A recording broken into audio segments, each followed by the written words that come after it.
Bom dia. Maranata! Maranata! Se você não quiser, se você não estiver preparado, se você estiver preparado, Maranata! Ora bem, Senhor Jesus. Amém. Amém. Que assim seja a volta de Jesus. Quão gratificante, quão honroso para mim é estar hoje aqui, não só em tão boas circunstâncias e a gente estar na casa de Deus para adorar, mas sim porque hoje se completa mais um ano do Dia Mundial dos Desbravadores. Somos aí no mundo todo quase 2 milhões de desbravadores, com juvenis e staff, e equipe de apoio e tudo mais. Então, para mim é uma grande honra estar hoje aqui celebrando mais um Dia Mundial dos Desbravadores. Para quem não me conhece, meu nome é Jonathan, eu faço parte do Clube Oceanos, um clube que tem aproximadamente mais ou menos a mesma existência que o Clube Zion, né? Nós estamos aí na média de 1 ano e meio para 2 anos de existência. A direção já veio de outro clube que já havia consolidado uma história ali, então a gente optou ali por abrir um outro clube, assim como o Zion, e eu quero parabenizar a direção tanto do Oceanos como a direção do Zion por estar nessa circunstância que o mundo hoje está, nessa terrível pandemia, estar firme e forte com os desbravadores e as desbravadoras. Então, meus parabéns, e eu realmente tiro o chapéu para vocês, porque é algo que não é fácil, é algo que é difícil hoje, ainda mais a questão da pandemia. Então, você está envolvendo os desbravadores, está envolvendo o juvenil, algo para trazer para a igreja, algo para você poder envolver, se torna um pouco mais complicado, ainda mais com a pandemia, acaba dificultando um pouco mais. Eu tenho uma certa dificuldade na minha fala, que eu costumo esquecer as palavras, perco muito fácil no meio de raciocínio. Isso houve após uma consequência que eu tive num acidente, então eu perco muito fácil no meio de raciocínio. Então, quando vocês verem que eu estou enrolando, é porque eu estou matutando com a minha linha de raciocínio aqui. Eu gostaria que vocês abrissem a Bíblia lá de vocês, Mateus 25. Vamos lá, desbravadores. Um bom desbravador traz sempre a sua Bíblia. Mateus 25, Mateus Novo Testamento. Todos acharam? Misericórdia aí. Mateus 25 diz o seguinte: essa é um sermão profético. Então vamos lá, parábola das 10 virgens. Mateus 25 diz assim: então o reino dos céus, eu vou parar por aqui para você olhar para mim. Então o reino dos céus. Então é um verbo conclusivo, algo que aconteceu e Jesus falou então ele concluiu o que ele havia falado. Mas para a gente poder entender o que Jesus havia falado antes disso, Mateus 24 retrata a história de que Jesus estava com os discípulos no Monte das Oliveiras, e ali os discípulos estavam fazendo perguntas para Jesus como seria a vinda dele, o que aconteceria com os finais dos tempos, o que aconteceria para que os discípulos soubessem quais seriam os sinais da vinda do homem. E ali Jesus responde que haveria terremoto, haveria escuridão da lua, do sol, o mar se transformaria em sangue. São coisas que, por exemplo, o mar, acho que foi ano passado aqui, não que ele se transformou em sangue, mas ele teve uma tonalidade vermelha aqui na Enseada. Então algo que já veio acontecendo. Então essas foram uma das perguntas que os discípulos fizeram para Jesus, e Jesus no final dessas perguntas ele falou: então virá o fim. Jesus concluiu aquela etapa, Jesus fez uma conclusão do que ele havia falado, e então ele resolveu de novo falar: então o reino dos céus. Veja bem, então o reino do céu será uma palavra do futuro, será. Então o reino dos céus será. Mateus 13, 24 diz o seguinte, eu vou dar um exemplo para vocês já poderem entender o que eu estou tentando falar. Mateus 13, 24 diz o seguinte: propôs-lhes outra parábola, dizendo: o reino dos céus é semelhante. Mateus 24, 31 diz também: outra parábola lhe propôs, dizendo: o reino dos céus é semelhante. Mateus 13, 44 diz: então os justos resplandecerão como o sol. 44. Também o reino dos céus é semelhante a um tesouro. Então, quando Jesus falou: então o reino dos céus será, foi a primeira vez que Jesus usou uma palavra no futuro para dizer que o reino dos céus será. Antes ele só falava sobre o presente. Então a primeira vez que Jesus usou algo para falar do futuro foi nessa parábola das 10 virgens. Então, desbravador, presta atenção aqui. Ei, você, olha aqui para mim. Eu preciso que você entenda o que eu estou te dizendo para fazer sentido na sua vida, para você saber qual é a importância da parábola das 10 virgens, tá ok? Quando você entender o que a parábola das 10 virgens quer dizer, você começará a entender essa parábola de outro ângulo totalmente diferente do que quando você apenas lia, pois as escrituras falam: examinai as escrituras. Ela não diz leia a Bíblia. Ler apenas é fácil, a gente vai ali, vai ler, vai entender, mas a gente não vai saber entender. Então a parábola das 10 virgens é algo profético, é algo que algo que irá acontecer naquele tempo, e hoje é algo que vai acontecer nesse tempo. Então tudo o que tiver nessa parábola vai acontecer nos dias de hoje, nessa geração, porque você, desbravador, vai ver Jesus voltar em vida. Amém? Continuando lá então, então o reino dos céus será semelhante às 10 virgens que, tomando as suas lâmpadas, saíram ao encontro do esposo, e 5 delas eram prudentes e 5 loucas. As loucas, tomando as suas lâmpadas, não levaram azeite consigo, mas as prudentes levaram azeite em suas vasilhas com as suas lâmpadas. E tardando o esposo, olha aqui desbravador, olha aqui, Jesus está ou não está demorando? Jesus está ou não está demorando? Jesus está tardando, assim como o noivo aqui estava, ok? Vamos continuar de novo. Então, tardando o esposo, tosquenejaram todas e adormeceram. Mas à meia-noite ouviu-se um clamor: aí vem o esposo, sai-lhe ao encontro. Então todas aquelas virgens se levantaram e prepararam as suas lâmpadas.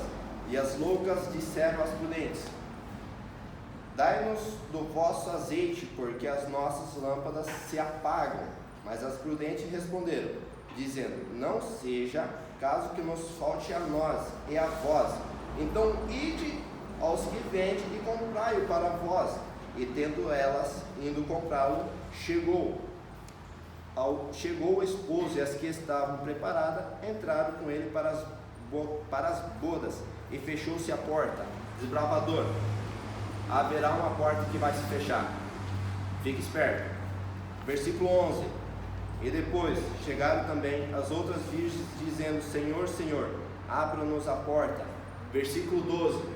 Algo que vai acontecer, é algo que irá acontecer, isso é profético. Versículo 12 diz o seguinte, é algo triste também. E ele respondendo disse: em verdade vos digo que não vos conheço. Isso é algo profético, isso vai acontecer. Versículo 13: vigiai, desbravador do clube Zion, vigiai, desbravador do clube Oceanos, porque não sabeis o dia nem a hora que virá o Filho do Homem. Ok? Então é algo profético.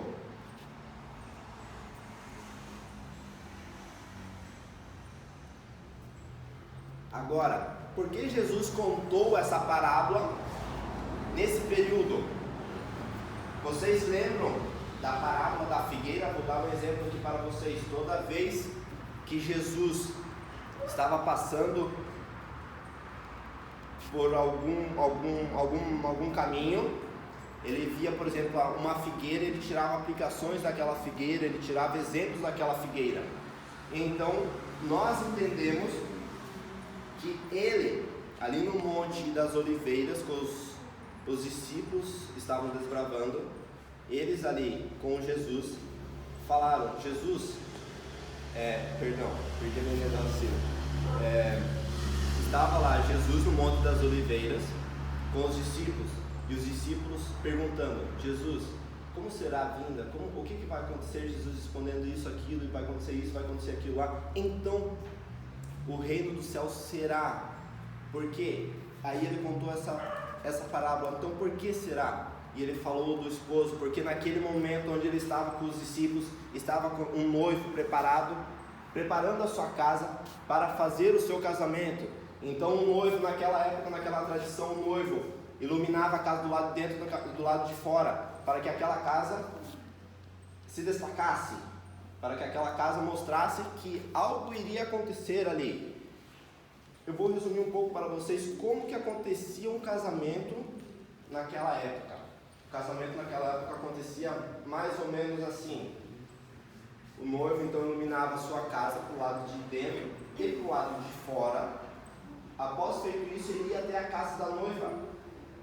Então ali estava a noiva com seus pais, seus familiares, seus convidados. Ele pegava a noiva e iam em uma espécie de marcha até a casa do noivo.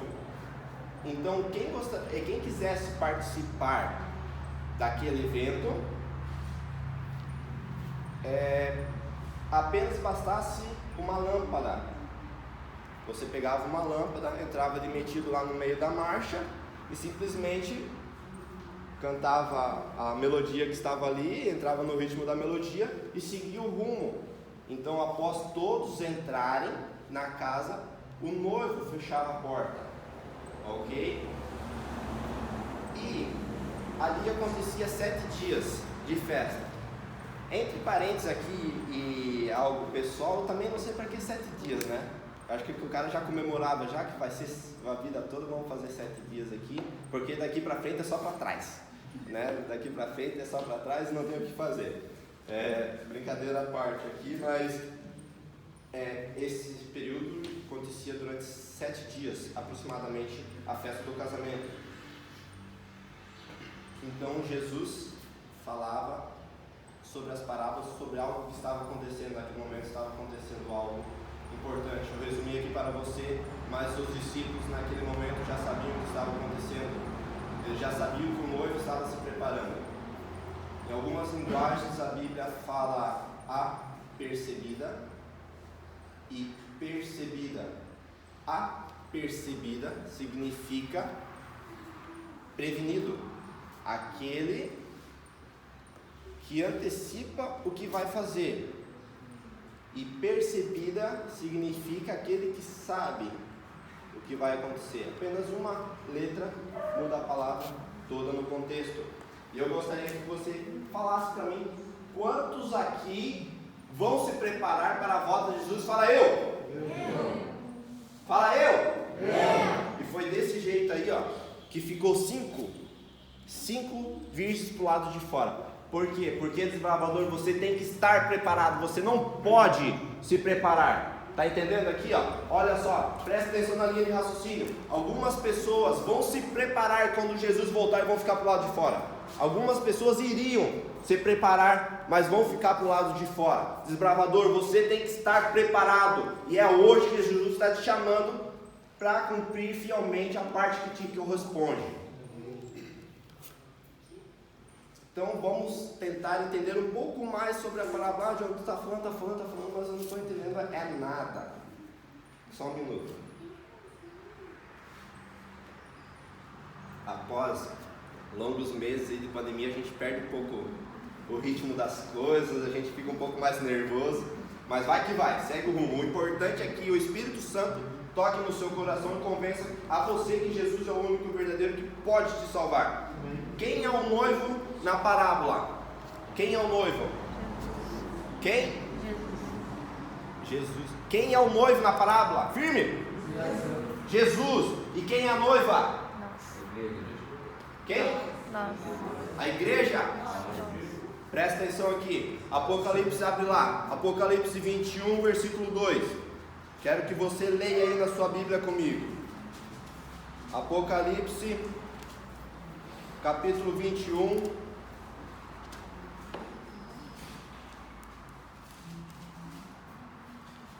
Versículo 2, eu vou ler lá para você e acompanha comigo. E eu, João, vi a cidade santa, a nova Jerusalém, que de Deus descia do céu, adereçada como uma esposa ataviada para o seu marido. Versículo 9, e veio um dos sete anjos, que tinham as 7 taças, cheio das últimas 7 pragas, e falou comigo, dizendo, vem, mostrar-te-ei a esposa, a mulher do Cordeiro. Lembra lá que eu falei que essa parábola era algo profético, algo que irá acontecer? Então quando a gente fala em algo que vai acontecer, a gente está falando em uma palavra que se chama escatológica. Escatológica quer dizer algo que vai acontecer, algo no futuro. Então a noiva aqui nessa parábola significa quem? A cidade santa. Efésios não está errado quando ele fala lá que a noiva é a igreja, mas quando é algo escatológico, algo no futuro, a gente se refere à cidade santa, ok? Então vamos lá. A cidade santa significa a noiva, o noivo significa Jesus, a lâmpada significa a nossa luz. A nossa luz, quem que é? A Bíblia. E o Espírito Santo representa o azeite. Ah, mas eu não estou entendendo assim ainda e tal. Então olha só, como é que a noiva pode representar a cidade santa? Vocês são novos ainda, talvez vocês não estudaram sobre isso, mas futuramente eu creio que vocês vão estudar, porque é algo importante na história da igreja. Uma data de 1844. Em uma data de 1844 houve para os adventistas o quê? Um grande desapontamento, porque os pioneiros, o que os pioneiros fizeram? Eles erraram simplesmente um evento, eles erraram apenas um evento do que iria acontecer. Eles estavam certos no período das datas e do tempo, porém infelizmente eles erraram no evento. Tá, como assim? Quando a gente casa, primeiro vem o casamento, primeiro vem a cerimônia e após a cerimônia vem a festa, ok? Então o que aconteceu? Os pioneiros fizeram a festa primeiro, achando que viria a festa, e foi algo errado. Felizmente veio o casamento primeiro e depois virá a festa. Deixa eu tentar te explicar de uma outra forma aqui. Como é que eu posso... Quando eu caso com uma pessoa, eu tenho autoridade sobre essa pessoa, e essa pessoa tem autoridade sobre mim, porque o pai dessa pessoa confiou ela em mim, e assim vice-versa. Então, em 1844, Jesus recebeu o poder, o reino e a autoridade O reino era a cidade santa, então em 1844, Jesus recebeu o poder, o reino e a glória, o poder, o reino e a autoridade sobre a cidade santa. Olha aqui, desbravadores, para concluir aqui com você, presta atenção no que eu vou te dizer. A festa já aconteceu. Mentira. Ó, presta atenção aqui. O casamento já aconteceu. 1844. O casamento já aconteceu. A festa acontecerá. Jesus está te convidando. E sabe o que vai acontecer? Sabe o que vai acontecer? Se você, explorador, não estiver preparado, você vai ficar. Você tem que estar preparado, porque Jesus não vai voltar. Jesus está voltando e nós acreditamos que somos a última geração. Desbravador, é com muita tristeza que eu falo agora e fico até um pouco emocionado, porque infelizmente é algo que pode acontecer, mas é algo que eu não quero que aconteça. Eu luto para que isso não aconteça. Desbravador, eu quero ver você no céu com silêncio. Pode estar com o lenço suado, pode estar com o lenço sujo, pode estar com o lenço do jeito que for. Eu quero ver você no céu. E sabe o que é o mais triste? É que se você não for para o céu, o culpado não vai ser o teu diretor, o culpado não vai ser a tua diretora, o culpado não vai ser o teu pai, não vai ser sua mãe, não vai ser o seu pastor, não vai ser o seu regional, não vai ser ninguém. O culpado vai ser você que não se preparou para o noivo. Então prepare, que a vinda de Jesus é certa, é algo que vai acontecer e está acontecendo. Desbravador, olha aqui, olha para mim aqui. Vocês já viram aquele sermão de um pastor, ele está na divisão, no topo da divisão, ele fala: desbravador, não ouse faltar no céu. É algo que eu não quero que isso aconteça. Nós somos ligados por honra na parte do desbravador. O nosso lenço há vários significados. As cores têm uma representação de cada significado. As estrelas, as listras, o triângulo ali é um serviço de comunhão e um serviço de missão. Horizontal, vertical, horizontal. É uma seta e é para lá que a gente tem que ir. É para o céu. Desbravador, nós quando entramos no clube de desbravadores, nós fizemos um voto para o lenço, e esse voto está ligado por honra ao nosso caráter, que o dia que a gente esquecer dos nossos ideais, esquecer do nosso propósito na igreja, nós somos ligados por honra a devolver esse lenço ao clube mais próximo, ao diretor, seja lá quem for. Eu espero nunca presenciar isso. Eu espero ter que nunca passar por isso. Eu não sou ninguém, eu não sou regional, não sou distrital, não sou diretor de clube, sou apenas um conselheiro. Mas eu espero nunca ficar sabendo de algo assim, de um desbravador ter que devolver o lenço porque não cumpriu a parte que te correspondia, porque não cumpriu os deveres de propósito dentro da igreja. Desbravadores, é algo que não precisa de sermão, não precisa. Dia dos desbravadores não precisava de sermão, não precisava ninguém vir aqui na frente pregar. Sabe por quê? Porque o desbravador já faz um serviço voluntário e missionário. É o ministério que mais batiza dentro da igreja. Há a importância de alguém vir falar de um ministério assim? É preciso. É só colocar aqui 2, 3, 4 desbravadores, que você vê um desbravador e se fala completamente sozinho. Se fala os trabalhos que o desbravador faz, se fala o empenho que o desbravador tem em ir ao domingo ao clube, ao empenho que o desbravador tem em ir à classe bíblica, ao empenho que o desbravador tem em fazer os seus deveres, o empenho e a responsabilidade que o desbravador tem em ser exemplo na sociedade. Isso é algo importante porque você será cobrado.